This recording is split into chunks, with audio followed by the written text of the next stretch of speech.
सीतानाथ समारंभम् श्रीरामानन्दार्य मध्यमाम् अस्मदाचार्यपर्यन्ताम् वन्दे गुरुपरम्पराम् वन्दे विदेहतनया पदपुण्डरीकम् कैशौरसौरभसमाहितयोगचित्तम् हन्तुं त्रितापमनिशं मुनिहंससेव्यं सनमानसाय परिपीतपरागपुण्यम् दूर्वादलच्युतितनुं तरुणाब्जनेत्रं हेमाम्बरं वरविभूषणभूषिताङ्गम् कन्दर्पकोटिकमनीय किशोरमूर्तिं पूर्तिं मनोरथभुवा भज जानकीशम्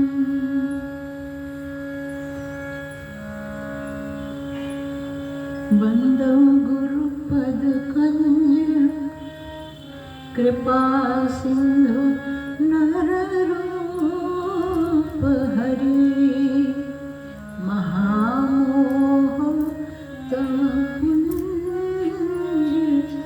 जासु बचन रवि कर निकर। प्रेम से बोलिए सद्गुरुदेव भगवान की जय। भगवान की बड़ी कृपा से हर बार की तरह इस बार भी बाबा के जन्मोत्सव में अपने श्रद्धा सुमन समर्पित करने का सौभाग्य हमको प्राप्त हुआ। हम लोग बड़े भाग्यशाली हैं कि काल के उस पीरियड में, उस खंड में हम लोग रहे जिसमें बाबा को हम देख पाए, बाबा को सुन पाए और उनका त्याग और तपस्या में जीवन देखकर कुछ सीखने की चेष्टा कर पाए। ये भगवान की बड़ी कृपा है। तो आज बाबा का जन्म दिवस है और कहते हैं ना कि जो सद्गुरु होते हैं वो कहीं जाते नहीं हैं। तो किसी की बात याद आती है कि कौन कहता है मौत आएगी मर जाएंगे, कौन कहता है मौत आएगी मर जाएंगे। हम तो दरिया हैं समंदर में उतर जाएंगे। तो वो तो हमेशा रहते हैं और हमेशा उनकी कृपा दृष्टि हमारे ऊपर रहती है। तो 2 बार राम नाम लेते हैं, फिर थोड़ी सी चर्चा करेंगे। श्री राम जय राम जय जय राम, श्री राम जय राम जय जय राम, श्री राम जय राम जय जय राम।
शक काहू को डरना। श्री राम जय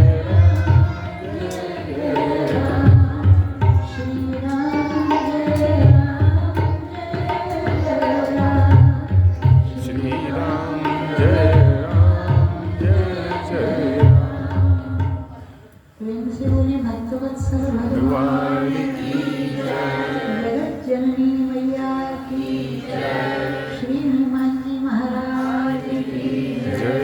श्री सद्गुरुदेव भगवान की जय।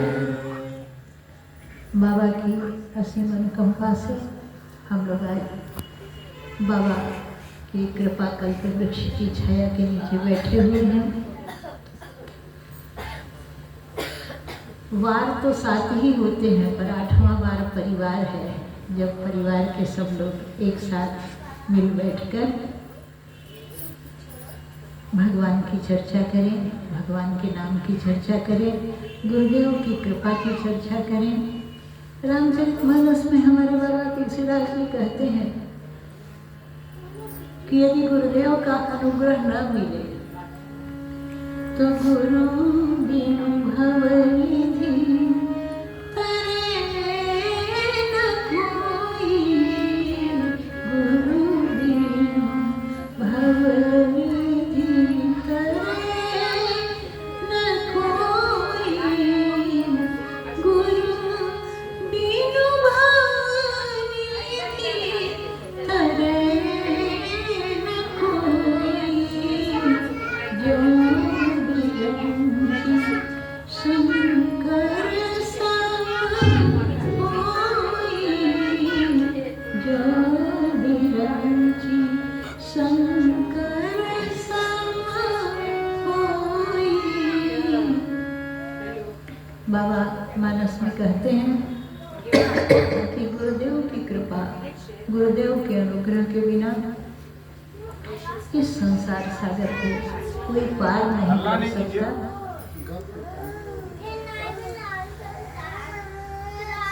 गुरुदेव ही हैं जो हमारे जीवन में आने वाले सबसे बड़े भय को दूर कर सकते हैं।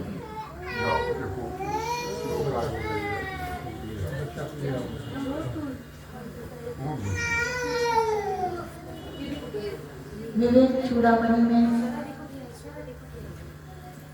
भगवान शंकराचार्य लिखते हैं कि शिष्य भयभीत रहता है, डरा हुआ रहता है और उसके जीवन में एक ऐसा भय व्याप्त है कि उसको कोई मिटा नहीं पा रहा है। तब वो गुरुदेव के पास जाता है। विवेक चूड़ामणि का श्लोक है, बहुत ही सुंदर। शिष्य जाकर गुरुदेव से कहता है कि गुरुदेव हम क्या करें।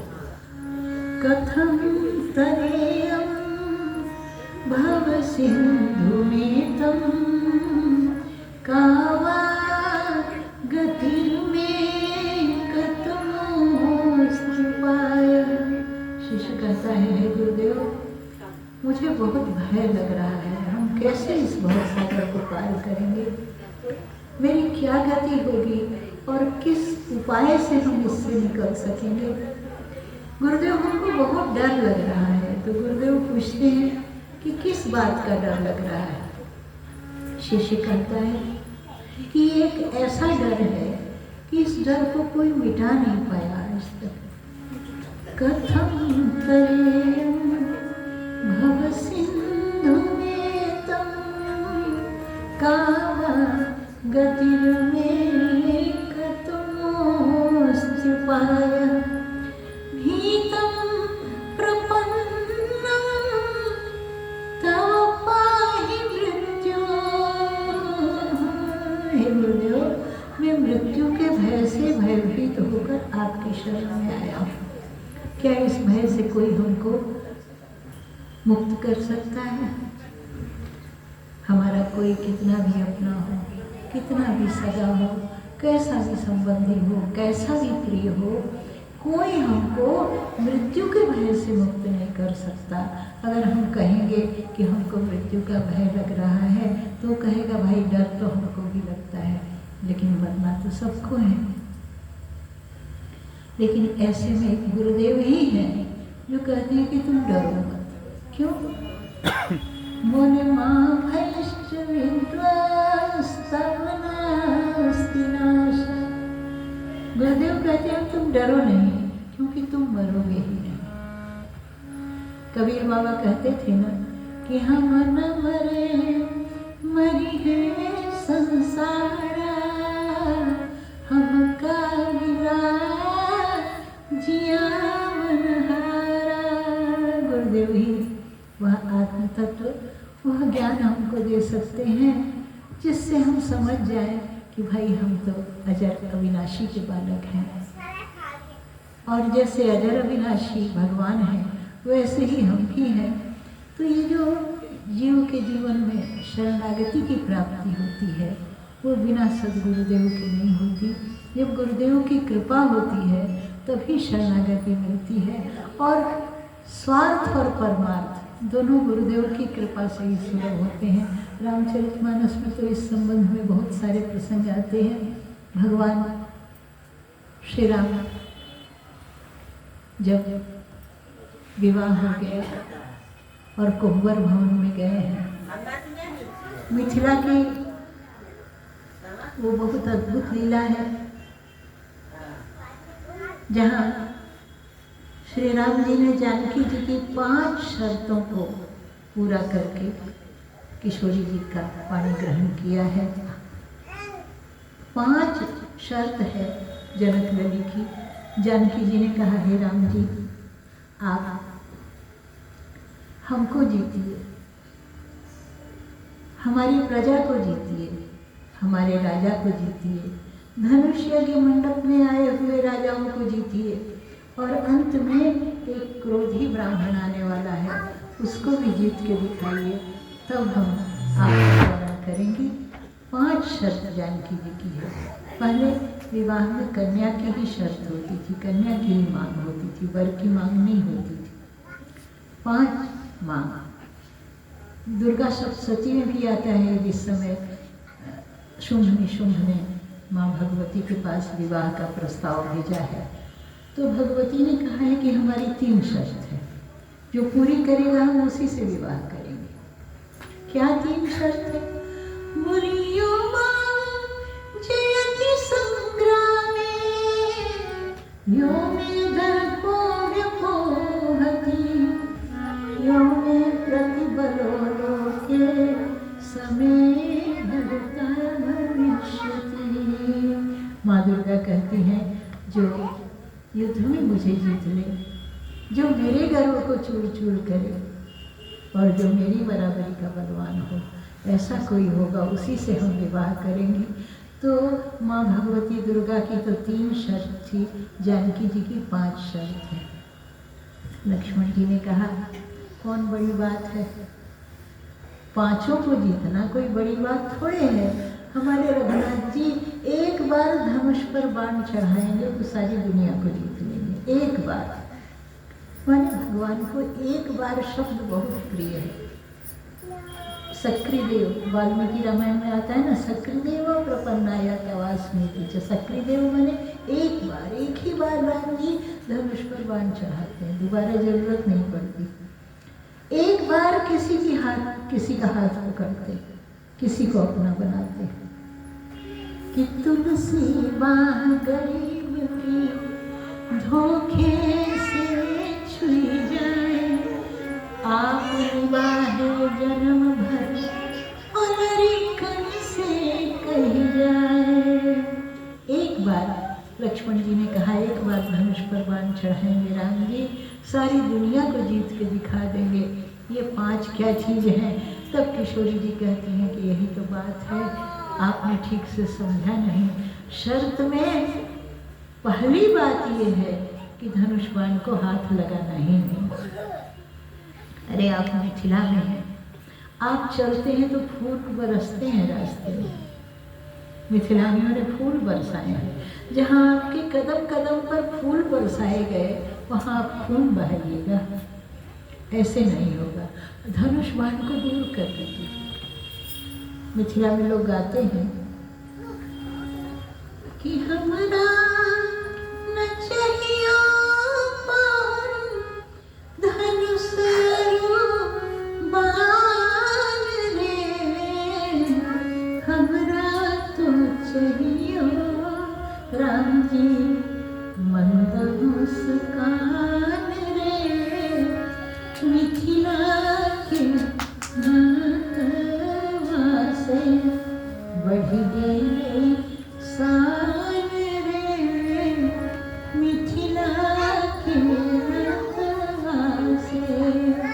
कहते हैं हमको धनुष बाण नहीं चाहिए। और राम जी ने किशोरी जी की 5 मांग पूरी की है बिना धनुष बाण के, बिना हथियार उठाए। इसके बाद जब विवाह हो गया और जब कुंवर भवन में गए हैं तो किशोरी जी की सखियाँ कहती हैं कि यहाँ आपकी वीरता की परीक्षा ली जाएगी।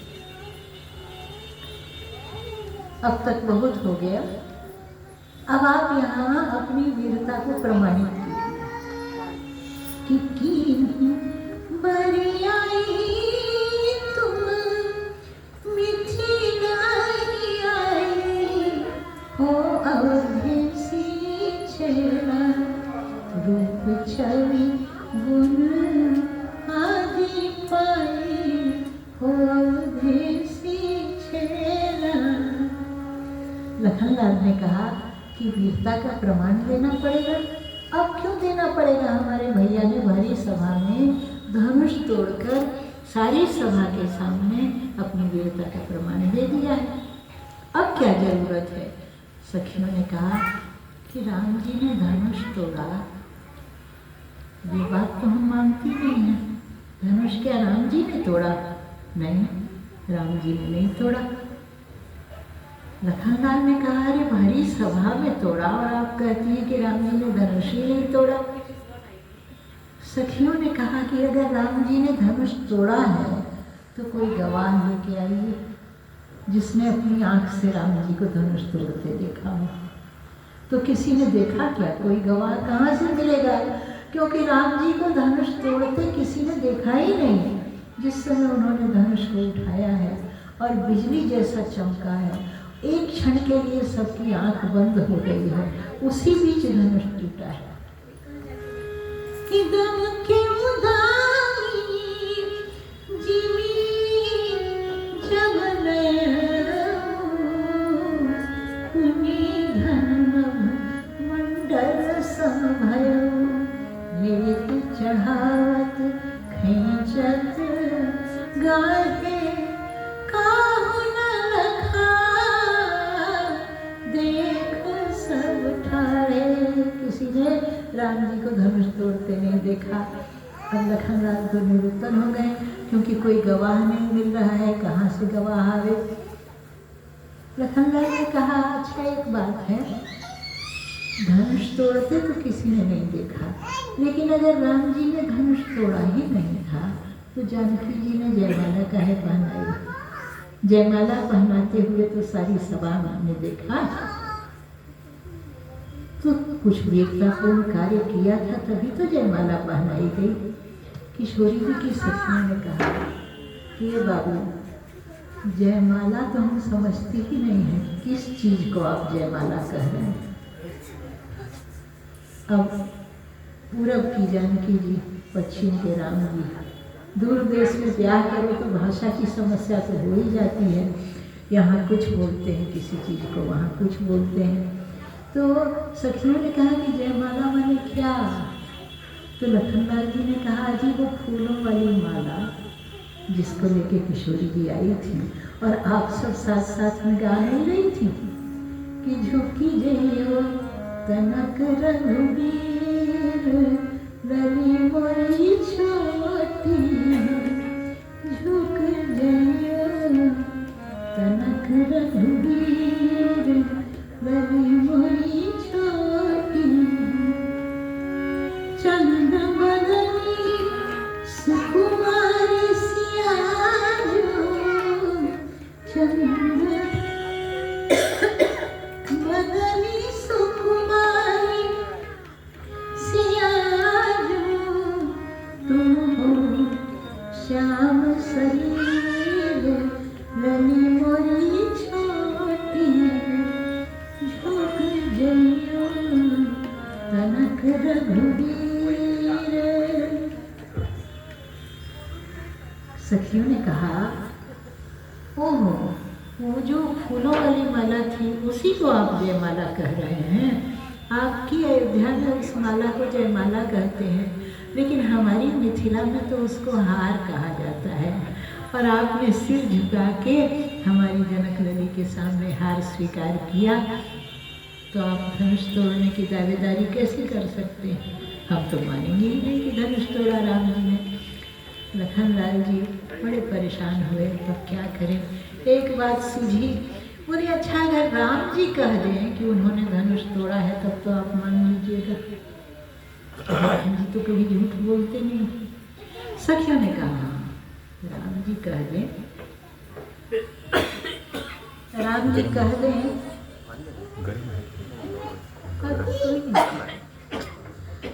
राम जी कह दें कि धनुष तोड़ा है जानकी जी ने, राम जी ने, तो हम मान जाएंगे। लखनलाल जी ने राम जी से हाथ जोड़ के कहा कि भैया देखिए, इनको किसी तरह विश्वास नहीं हो रहा है कि आपने धनुष तोड़ा, तो आप एक बार अपने श्रीमुख से कह दीजिए इनको कि आप ही ने धनुष तोड़ा है, बात खत्म हो जाएगी। राम जी गंभीर हो गए, बोले लक्ष्मण जी बात तो ठीक ही कह रही है, ये हमने धनुष नहीं तोड़ा। अब लखनलाल जी को तो काटो तो खून नहीं, ये कौन बात हुई भाई कि हमने धनुष नहीं तोड़ा? अरे आपने नहीं तोड़ा तो किसने तोड़ा और टूटा कैसे? राम जी बोले हम क्या बताएं, सच तो यह है कि हमने धनुष को तोड़ा ही नहीं। कि छूत ही टूट पिनाक पुराना, छूत ही टूट पिनाक पुराना, मैं कहिए तुम करब अभिमाना। छूते ही धनुष, हम तो छू रहे थे, इसी में धनुष टूट गया, तो धनुष तो हमने तोड़ा नहीं। लखनलाल जी ने कहा भैया इतने बड़े बड़े राजा बलवान हिला हिला के थक गए, टस से मस नहीं हुआ, आपके छूने से कैसे टूट गया? राम जी ने कहा लक्ष्मण जी बात ऐसी है कि जिस समय राजा लोग हिला रहे थे ना, उस समय धनुष का समय पूरा नहीं हुआ था, और जब हमने छुआ उस समय समय पूरा हो गया था। जब समय पूरा हो जाता है, समय आ जाता है तो अच्छे अच्छे टूट जाते हैं। धनुष की तो क्या मिसाल। लखनलाल ने कहा भैया हमको पता नहीं था कि आपको ज्योतिष विद्या का भी इतना ज़्यादा ज्ञान है, आपको कैसे पता चला कि धनुष का समय पूरा हो गया है? राम जी मृदु मुस्कान के साथ कहते हैं भैया लक्ष्मण हमको नहीं पता था कि धनुष का समय पूरा हो गया है, ये तो हमारे गुरुदेव को पता था। कि विश्वामित्र समय शुभ जानी, विश्वामित्र समय शुभ जानी,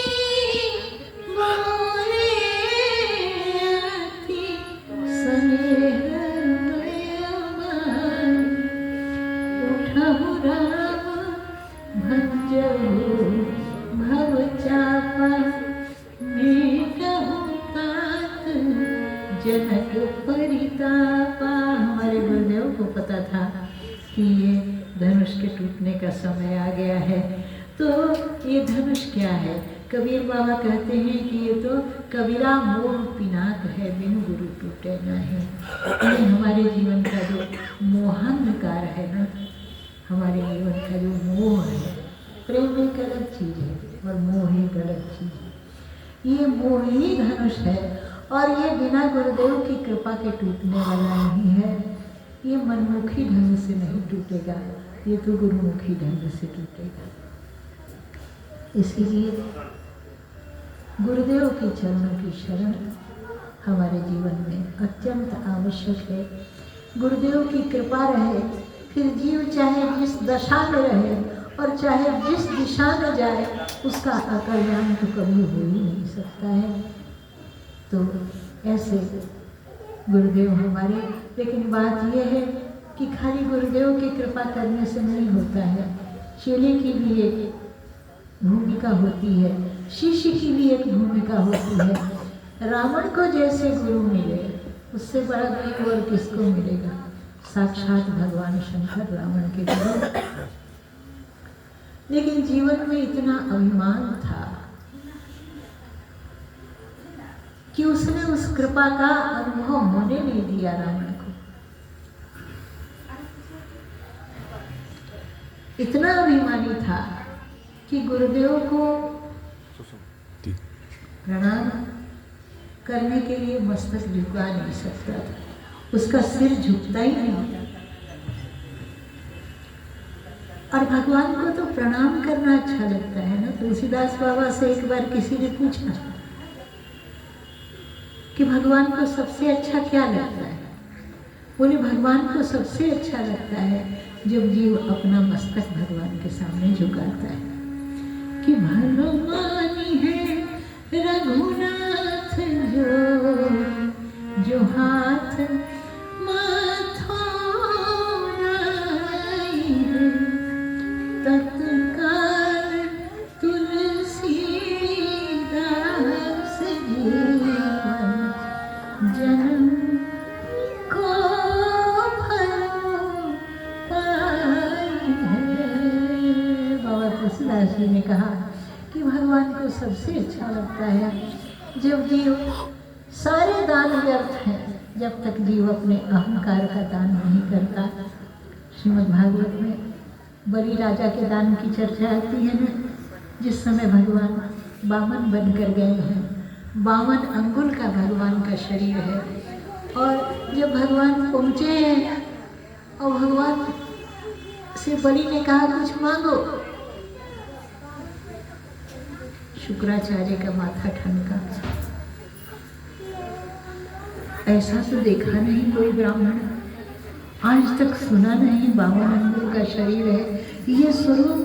शुक्राचार्य जी ने ध्यान लगा के देखा कौन है भाई, ये बामन किसका बेटा है पता तो चले। ध्यान लगाया तो पता चला ये बेटा नहीं है तो सबका बाप है। बोले बड़ी सावधान, इसकी मांग स्वीकार मत करना। बलि ने कहा मांगो। बलि ने कहा ये सौदा तो सिर के मोल भी सस्ता है। बलि ने कहा मांगो, और बड़ी चीज मांगना, बड़े राजा के घर आए हो, छोटी मोटी चीज मत मांगना, ऐसा मांगना जो हमारे अनुरूप हो। भगवान ने कहा हम तो संतोषी ब्राह्मण हैं, हमारा तो कोई ज़्यादा मांगने का कोई मन भी नहीं है, छोटी चीज चाहिए। इसी पर शुक्राचार्य ने सोचा कि ब्राह्मण और संतोषी के कैसे हो सकता है, पता लगाना चाहिए ये कौन है। बलि ने कहा हम देंगे। भगवान ने कहा हमको हमारे पग से 3 पग भूमि दे दो। बलि ने, भगवान ने कहा हमको हमारे चरण से, हमारे पैर से 3 पग भूमि चाहिए। बलि ने कहा कि इतने इतने से तो तुम्हारे पैर हैं, 1 नंबर का जूता भी तुमको बड़ा आएगा, तो 3 पग भूमि में क्या करोगे? चटाई डाल के माला जपोगे? अगर 3 पग का ही नियम है तो हमारे पग से 3 पग ले लो ना, एक झोपड़ी तो बन जाए। भगवान ने कहा नहीं, उतना नहीं चाहिए, हमारे पग से 3 पग। और भगवान ने 2 पग में ही तो त्रैलोक्य नाथ लिया। और तब बलि से कहा बताओ हम तीसरा पग कहाँ रखें? और बलि ने दोनों हाथ जोड़कर मस्तक झुका दिया, कहा नाथ तीसरा पग हमारे माथे पर रखिए। बस यही तो भगवान को चाहिए, यही तो गुरु को चाहिए। हम जब अपने अभिमान का दान कर देते हैं ना, जिस समय भगवान ने तीसरा पग बलि के माथे पर रखा है, तो राजा बलि की माता दैत्य विरोचन की पत्नी रोने लग गई। बोली जब हमारे पति की मृत्यु हुई थी तो हम सती होना चाहती थी, पर सबने रोक दिया और हम रुक गए।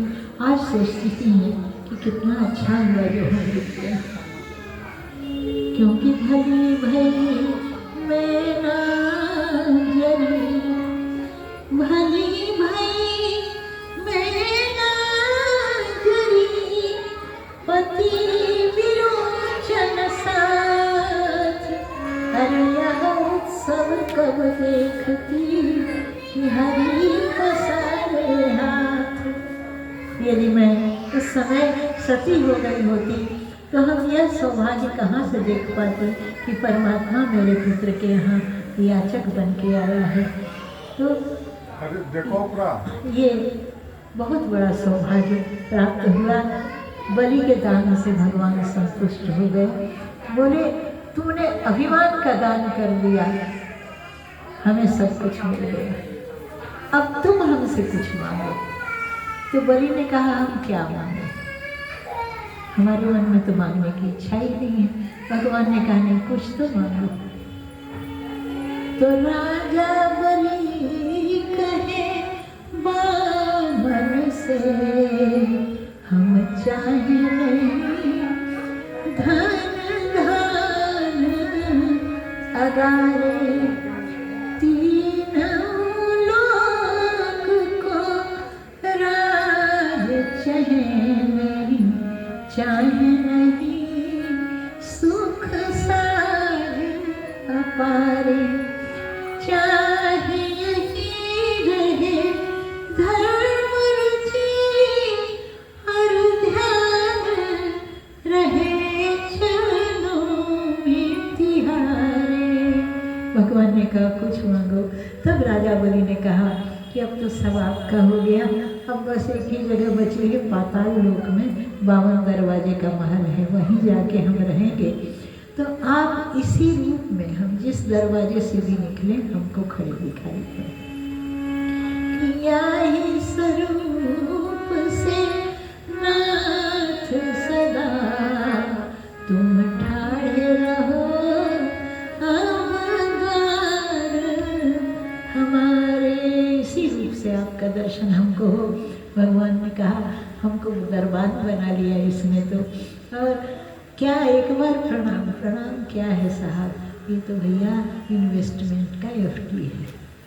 इसलिए अब बच्चे लोग हाय और बाय करते हैं, ना उनको सिखाइए प्रेम करना, प्रणाम करना और प्रार्थना करना। ये 3 चीज़ें जीवन बदल देंगी।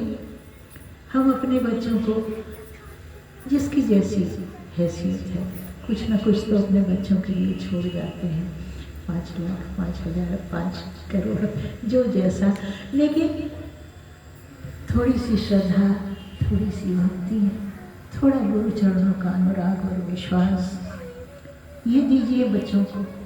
जहाँ आपका पैसा फेल हो जाएगा वहाँ ये चीज़ें बच्चे के काम आएंगी।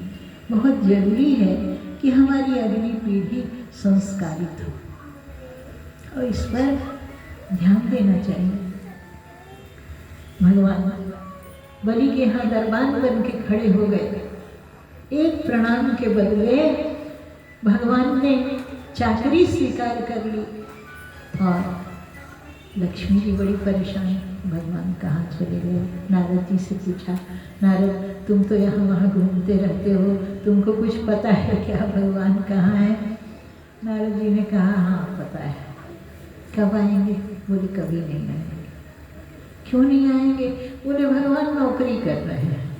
अरे वैकुंठ के अधिपति को इससे भी बड़ा कोई पोस्ट मिल गया क्या? बोले हाँ बहुत बड़ा प्रेस्टिजियस पोस्ट मिला है। राजा बलि के यहाँ दरबार बन के खड़े हैं। तब लक्ष्मी जी एक साधारण स्त्री का वेश बनाकर गई हैं और जाकर उन्होंने राजा बलि से कहा है, रक्षाबंधन का दिन था, राजा बलि से कहा है कि हम आपको राखी बांधना चाहते हैं। कौन भारत में कौन ऐसा होगा जो मना करेगा? तुरंत हाथ बढ़ाया, लो दीदी राखी बांध दो। और राखी बांधने के बाद राजा बलि ने कहा दीदी राखी का नेग मांगो, क्या चाहिए? लक्ष्मी जी ने कहा ऐसा तो कुछ नहीं। अरे कुछ भी मांगो ना, तुम्हारा भाई कुछ भी दे सकता है, सोना चांदी रुपया पैसा हीरा जवाहरात। कहा सो सब नहीं चाहिए, एक बहुत सस्ती सी चीज़ चाहिए, मामूली सी, हमको तुम्हारा दरबान दे दो। राजा बलि ने कहा दीदी ये तुमको सस्ता समझ में आ रहा है, अपना सब कुछ दे के सिर के मोल इसको खरीदा है, सस्ता है क्या? ले जाओ, लेकिन हो कौन ये तो बताओ। तब लक्ष्मी नारायण प्रकट हुए हैं और अब तो बलि के साथ नाता लग गया। साले हो गए ना, लक्ष्मी जी के बड़े भैया हो गए। तो भगवान ने जाते समय हाथ जोड़ के कहा है कि राजा जी कितने दिन आपकी सेवा की, कोई भूल चूक हो गई होगी तो हमको माफ़ कर दीजिएगा। तो ये अभिमान मन से जब चला जाता है तो भगवान भी दास हो जाते हैं। रावण चेला तो अच्छे गुरु का था, लेकिन बड़ा अभिमान था। गुरु जी को कैसे प्रणाम करें, और प्रणाम करना भी जरूरी है, और माथा झुक नहीं सकता। तो वो कैलाश को ही उठा के सिर पर रख लिया कि गुरु जी के चरण माथे पर आ गए तो इस तरह से प्रणाम हो गया, जरूरत नहीं है। यही एक बात है। और भगवान शंकर ने देखा हमारी बात नहीं मान रहा है, वो सुनते हैं ना कि जैसे जैसे सिर काट के चढ़ाता था वापस सिर आ जाते थे। तो शंकर जी को सिर काट के चढ़ाता था और शंकर जी कहते थे कि भाई अपनी खोपड़ी अपने ही पास रखो, ऐसा अभिमानी मस्तक हमको नहीं चाहिए, वापस दे देते थे। उसका कुछ भी शिव जी ने स्वीकार नहीं किया। फिर भी गुरुदेव की करुणा देखिए, कितनी करुणा कृपा गुरुदेव की। हनुमान जी के रूप में फिर जाते हैं रावण के पास। चेला बैठा है, गुरुजी हाथ जोड़ के खड़े हैं। इतनी कृपा तो कोई सदगुरु ही कर सकता है। बोले हे रावण, विनती करो जोरी कर रावण, विनती करो जोरी कर रावण, सुनहु मान तनि मोर सिखावन, सुनहु मान तनि मोर सिखावन। हे रावण, अभिमान छोड़ दे और मेरी एक बात सुन। तू यही चाहता है ना कि तेरा राजपाट अचल हो जाए, सुख बना रहे और दुख जीवन में आए ही नहीं।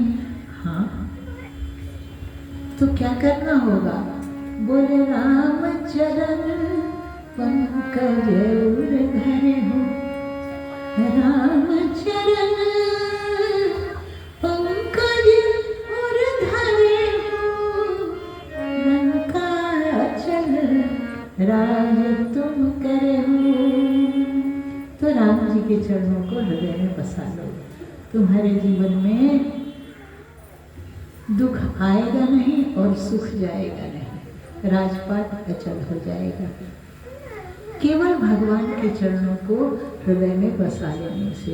ये सदगुरुदेव की वाणी है। हनुमान जी है ना, कहते हैं ना कि जय जय हनुमान गोसाई, कृपा करो गुरुदेव की नाई। इतनी कृपा कोई सदगुरु ही कर सकते हैं जो हनुमान जी ने की। और ये एक परंपरा है, जैसे एक परंपरा है ना बाबा जी महाशय से, लाहिड़ी बाबा, फिर सान्याल बाबा, फिर हमारे बाबा, और इस क्रम से परंपरा आगे बढ़ती है। वैसे ही रामचरितमानस में भी ये गुरु परंपरा है। हनुमान जी की गुरुदेव जानकी माता है। जानकी माता ने अशोक वाटिका में हनुमान जी को दीक्षा दी है।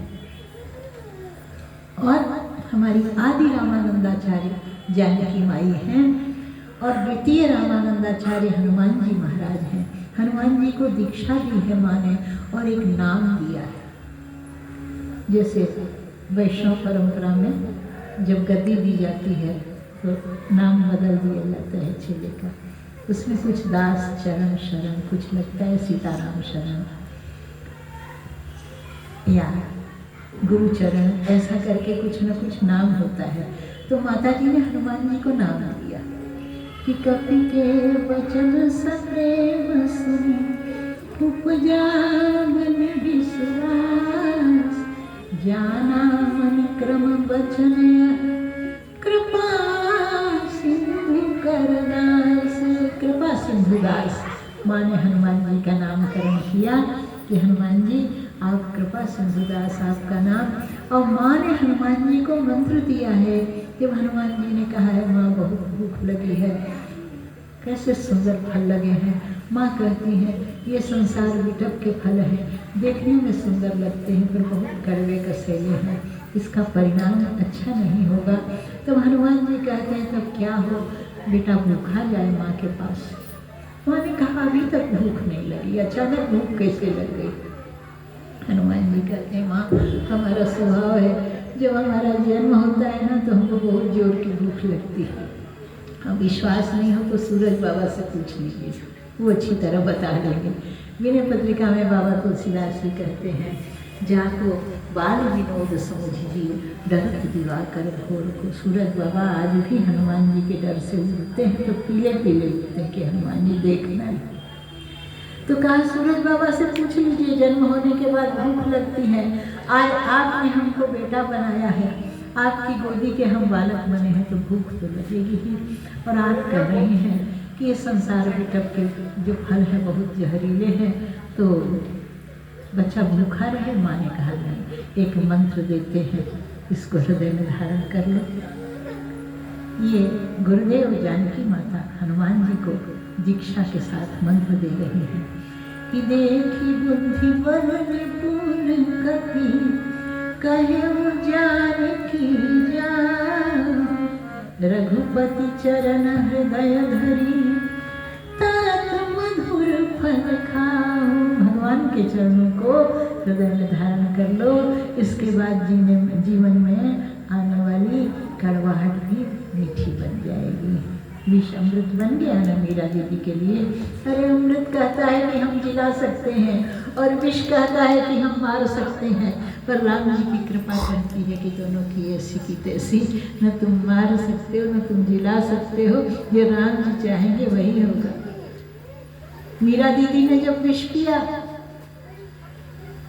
लोगों ने कहा मीरा मरी क्यों नहीं, पूछे मीरा से। मीरा दीदी कहते हैं क्योंकि हमने एक कटोरा अमृत पी लिया था, और कोई अमृत पी ले तो फिर उस पर विष का कहाँ असर होता है। कि कनक कटोरे अमृत घोल्या, पीवत कौन लटेरे, मेरो मन राम ही राम रटे। कि भगवान के चरणों को हृदय में धारण कर लो।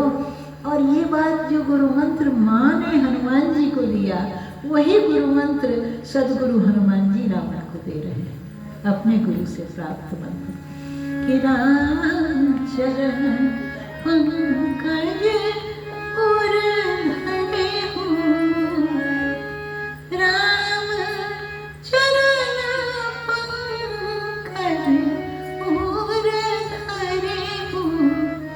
लंका अचल राज तुम खड़े हो, लंका चल। रावण ने कहा, मृत्यु का आह्वान किया है रावण ने। मृत्यु तो बंदी है रावण के यहाँ, वो आती हनुमान जी के पीछे खड़ी हो जाती है। हनुमान जी का दिया हुआ मंत्र रावण को लेना नहीं। मृत्यु को बुलाया, मृत्यु पीछे खड़ी हो गई। रावण ने कहा अरे बंदर, तू थोड़ी देर और प्रवचन दे सकता है, क्योंकि तुझे पता नहीं है कि मृत्यु तेरे पीछे खड़ी है। अरे मृत्यु निकट आई खल तो ही, लागे सी अधम सिखावन मोही। हनुमान जी हंसते हैं, कहते हैं हाँ रावण, मुझे पता है कि मृत्यु मेरे पीछे खड़ी है, लेकिन देख तो तेरी तरफ रही है। उल्टा होई कहा हनुमान, उल्टा होई कहा हनुमान, मति भ्रम तोर प्रगट में जाना। और इसके बाद लंका दहन की योजना बनती है। रावण का घी, रावण का तेल, रावण की लंका सब हनुमान जी के पीछे यज्ञ में स्वाहा हो गए। कहते हैं हनुमान जी लंका जलाते जलाते जब बंदी खाने में गए तो उन्होंने देखा कि वहाँ शनिदेव है बंदी खाने। तो हनुमान जी ने कहा कि मित्र आप यहाँ क्या कर रहे हैं, शनिदेव ने कहा हम अकेले नहीं हैं, जितने सीनियर हैं सब यहीं हैं, सब बंद पड़े हैं। हनुमान जी ने कहा हमारे मन में एक शंका थी, अच्छा हुआ आप मिल गए तो आप ही से पूछ लेते। हम चाहते हैं कि लंका जल के काली हो जाए, लेकिन उलट पलट के जला रहे हैं, काली नहीं हो रही है, सोना और चमक रहा है, क्या बात है। शनिदेव ने कहा हनुमान जी लंका काली नहीं होगी। क्यों? बोले आपने किसी को मंत्र दिया क्या लंका में? हनुमान जी ने कहा चेले को मंत्र देने ही तो आए थे, हाथ जोड़ के कह रहे थे विनती करो जोरी कर रहा हूँ, चेले ने फूंकने नहीं दिया मंत्र, तभी लंका फूंक रहे हैं। कहाँ हमारा मंत्र लिया किसी ने? शनिदेव ने कहा हनुमान जी आपका दिया हुआ मंत्र आपके चेले रावण ने तो नहीं लिया, और एक दूसरे चेले ने लपक के ले लिया। किसने? कहा एक दूसरा चेला आपका लंका में तैयार हुआ और अब लंका उसी की है कि तुम्हारा मंत्र विभीषण माना, लंकेश्वर भय सब जग जाना। हनुमान जी लंका आपने जो मंत्र दिया वो विभीषण ने ले लिया, और विभीषण लंकेश हो गए हैं, अब लंका के राजा हैं, और लंका अब रावण की नहीं है जो आप जला के काली कर दीजिएगा। आपने विभीषण को, सदगुरु की कृपा से विभीषण राम जी के हो गए हैं, और जो राम जी का हो जाता है उसमें काली थोड़े लगती है, जो राम जी का हो जाता है। हमारे गुरुदेव अयोध्या वाले महाराज जी जानकी घाट वाले कहा करते थे, रोने लगते थे, अग की रहाई हरिचरित बताने, भगवान की कथा कहते हो, विश्वास करो कि तुम्हारे जीवन में दोष भगवान रहने ही नहीं देंगे। पता नहीं चलता है कैसे पाप छूट जाते हैं, कैसे दोष छूट जाते हैं, क्योंकि जो भगवान का हो जाता है उसके जीवन में कालिख थोड़ी ही लग सकती है। हम अभी अयोध्या जी गए फरवरी में, बाबा के जन्मदिन के ठीक बाद, मैंने रामलला बैठे और वैसे कथा का हमको 9 दिन का वहाँ से निमंत्रण आया, वो भी रामलला के परिसर में ही 3 घंटे रोज कथा का। तो हम तो 26 साल से अयोध्या नहीं गए थे। रामलला को टेंट में देख के इतना हमको रोना आया था, और हम बोल के आए थे कि हम अयोध्या कभी नहीं आएंगे जिंदगी में। और इतना राम जी ने याद रखा कि जैसे बैठे वैसे हमको याद किया। तो हम तो क्या बताएं, हम बोले राम जी आपसे ज़्यादा ना हमको कोई जानता है ना कोई मानता है, कैसे आपको हमारी याद आई? अयोध्या जी में जहाँ सूप लेके फटकने पर 50 रामायणी टप से गिरेंगे, वहाँ हमारी ही याद आई आपको, इस तरह से कि एकदम आपके परिसर में बैठ के हम कथा सुनाएं। तब फिर हम 26 साल के बाद अपने महाराज जी के स्थान में गए। जानकी घाट पर राम वल्लभा कुंज है, जहाँ 6 दिन के हम थे। हमारी माता जी ने महाराज जी से हमको कंठी दिलवाई थी, क्योंकि हम माँ के 8 बच्चे मर चुके थे, 9वें हम थे, तो उनको लगा कि इससे शायद कुछ हो जाए। तो वहाँ हम गए। फिर हमने, महंत जो थे वो नहीं थे वहाँ, पुजारी वगैरह थे, तो कोई हमको पहचान नहीं पाए। हम बोले अच्छा कोई हमारी उम्र के हैं यहाँ महात्मा क्या? तो बोले एक हैं तो, लेकिन वो 98 के हैं और कभी याद रहता है कभी भूल जाते हैं। तो हमने कहा जरा मिलवाइए। फिर हम मिले। हमने उनसे कहा महाराज जी आपको याद है कृष्णा की? यही इसी मंडप में 5 साल की थी वो, जब महाराज जी ने उसको कहा तुम कथा कहो, और पहली कथा उसने कही, कुछ याद है? तो एकदम बोले तो कृष्णा कहाँ है? हम बोले हम हैं ना। तो रोने लगे, बोले तुम इतने साल से हमको कथा नहीं सुनाए। हम कहे आ गए हैं, 9 दिन आप कथा सुनिए। और इतना अच्छा लगा वहाँ जाकर, सरयू मैया का दर्शन, रामलला का। तो गुरुदेव की कृपा से हमारे महाराज जी कहा करते थे कि खूब नाम लेना, भगवान का नाम लेना, साधन भजन संयम जो गुरुदेव ने बताया है वो करना चाहिए। और जो जीवन काल में भगवान का नाम लेता है मरण काल में अगर उसकी जिह्वा काम नहीं करती है तो भगवान उसके बदले माला लेके नाम जप करते हैं अपने नाम का, लेकिन उसकी सदगति तो निश्चित है। तो कहाँ तक कहें, गुरुदेव की अनंत अनंत कृपा है। हमारा तो बहुत बड़ा सौभाग्य था, बाबा हमको बहुत साल पहले की बात, शायद 69 या और पहले 65-66 में हम पहली बार गुरुधाम गए। फिर ऐसा हुआ कि बाबा ने भागलपुर में ही बसा लिया, तो बार बार दर्शन का और कृपा का सुअवसर प्राप्त होता रहा। आज अपनी वाक्य पुष्पांजलि बाबा के चरणों में अर्पित करते हैं।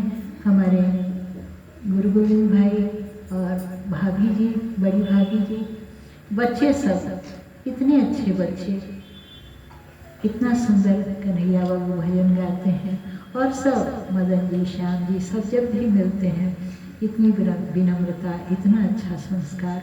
तो सब बाबा की कृपा है और बाबा की यही कृपा बनी रहे।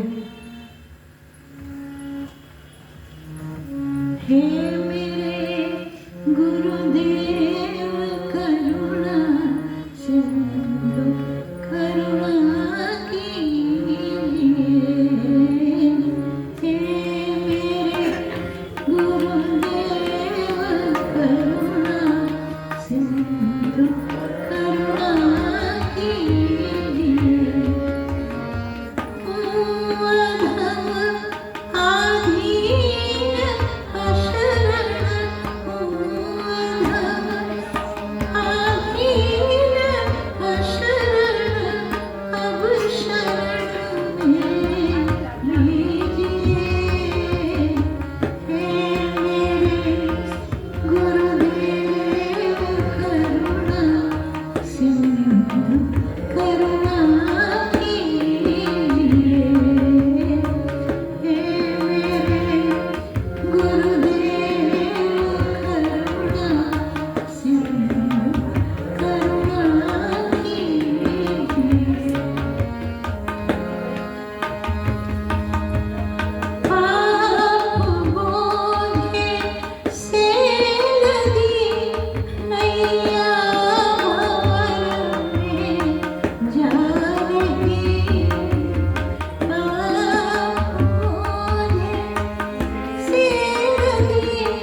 दृष्टि हमारे ऊपर सदैव बनी रहे, हाथ पकड़ के हमको धर्म के मार्ग पर।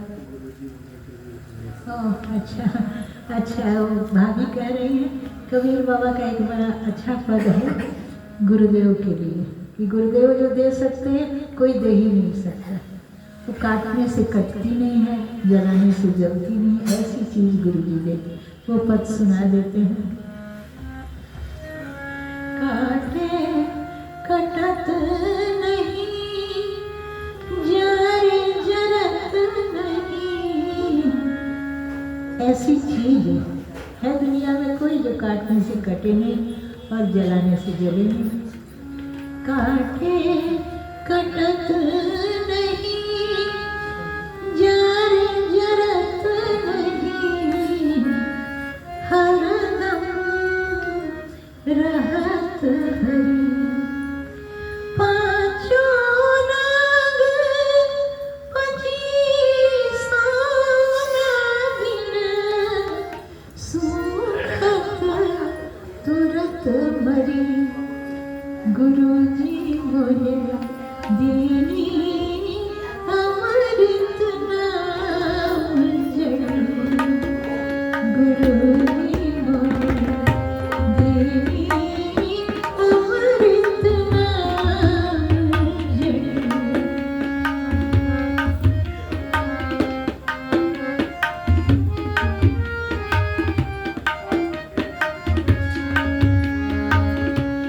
काया नगर में बना एक बंगला, काया नगर में बना एक बंगला, तारे गुप्त धरी।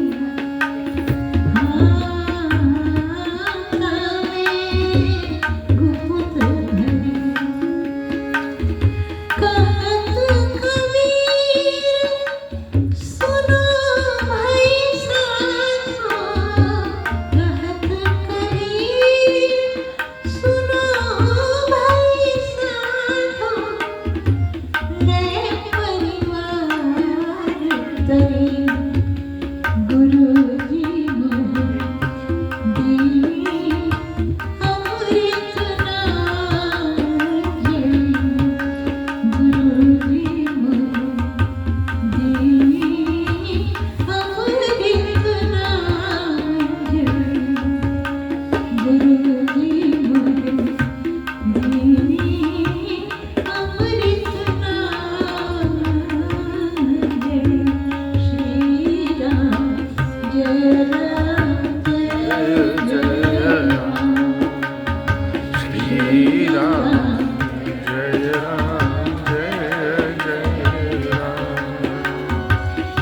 जय जय हनुमानी गोसाई। जय जय हनुमान गोसाई। श्री राम जय राम जय जय राम। श्री राम जय राम जय जय राम। कृपा करो गुरुदेव की नाई। कृपा करो गुरुदेव की नाई। श्री राम जय राम जय जय राम। श्री राम जय राम जय जय राम। श्री राम जय राम श्री राम जय राम श्री राम जय राम श्री राम जय राम। प्रेम से बोलिए भक्तवत्सल भगवान भगवान की जय। जगत जननी